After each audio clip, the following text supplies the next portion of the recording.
Welcome back, guys. Welcome back to Pitch Talk, and it's your boy Tobes. So we're having a little one-to-one, little personal conversation again today.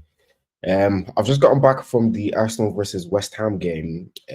If you're not too clued up on it, Arsenal didn't win.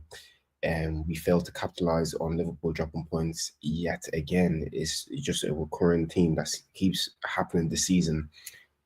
Liverpool throws a bone and we just throw it right back and say, nah, bro, you have it, you got it. But before we really delve into this, please do like, comment, and subscribe. And if you do enjoy the content, that would really mean a lot to me.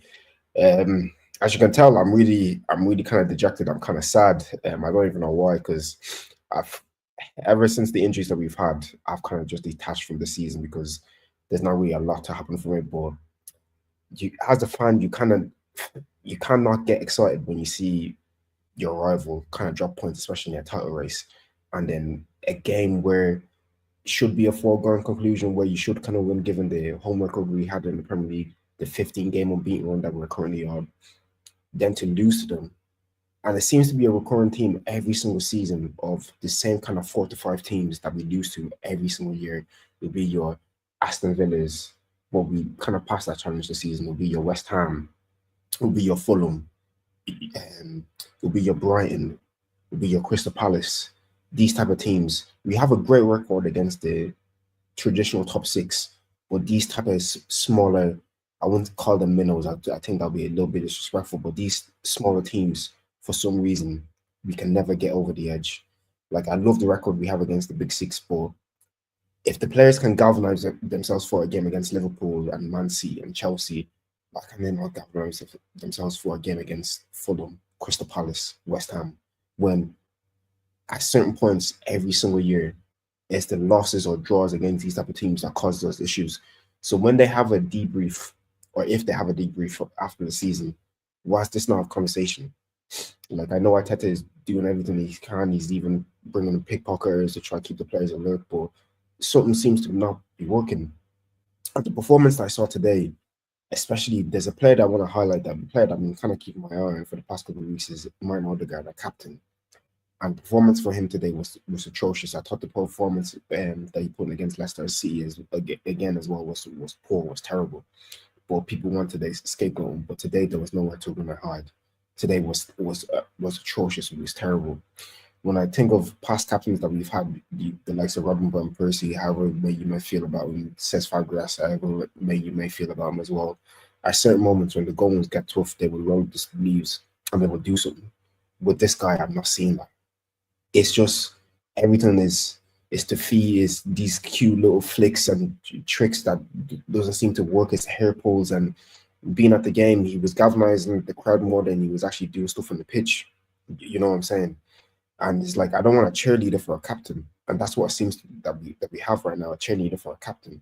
It's like, bro, stop waving your arms about the place trying to get the crowd pumped up. Maybe do something on the pit. Maybe do something on the pitch that will get us galvanized and pumped up. You know what I'm saying? Like, you get that reaction naturally if you actually did your job on the pitch. And just as well with the club is the constant year in, year out of the same type of issues. We know what our problems are, but we never decide to fix them. In January, players were going down, and you're telling me there wasn't one person in world football as a professional footballer that could have come in and just helped us just to get across the line, get over the line. Not one person. And I know a lot of people are going to blame the board, but I'm going to look at Mikel Arteta in this situation as well, because it wasn't Fabrizio, it was David Ornstein that came out and said that Mikel didn't just want to bring in a body. A body would have helped. Anybody would have helped. You know what I'm saying? Like a Matthias Tell, he may not be in. Could he not flourish in our system? A Kolomwani, could he not flourish in our system? Even a Vlahovic, just anybody. Like, we're down to the bare bones. We're so down to the bare bones that we're playing the midfielder as a striker. And yes, Mikel Moreno saved us last week against Leicester City, but there was no reason to start him today. And like to go on the said as well, there was no reason to start Calafiori today. I don't know what you've seen from Calafiori in the past couple of weeks that wanted to start over Miles Lewis-Skelly. Miles Lewis-Skelly that saved us in that Leicester game. If he didn't get a touch of the back post, that would have been a tap-in. It would have been a tap-in. And if we had went 1-0 down at any point to Leicester last week, we would have lost that game. just like the way we went 1-0 down against West Ham today, couldn't recover. I don't know how Bowen even got in between the defenders to even score that header. It's one of the smallest guys on the pitch. It's just quite frankly embarrassing. And like Patrice ever said as well, it's Netflix FC every single season. Just went to next someone. Now they're going to tell me the PR is going to be through the roof. They're probably going to release a new clothing line as well. PR is going to be through the roof. They're going to say, oh yeah, Arsenal have all the ducks in a row. They know what they're going to do for next summer. They have everything set up already. And yet in the summer, I'll still be complaining that we lack this and we lack that. This club, charlatans, whoever sat on that board and came to the conclusion with Mikel Arteta, they need to be sacked to whoever is up at the higher level, because you need to tell them, no, you're going to bring somebody in. They're quite content with Arsenal just being an early man, and they've been quite content with that for the past 20 years. Back now that we're back in the Champions League revenue is flowing and all that kind of stuff.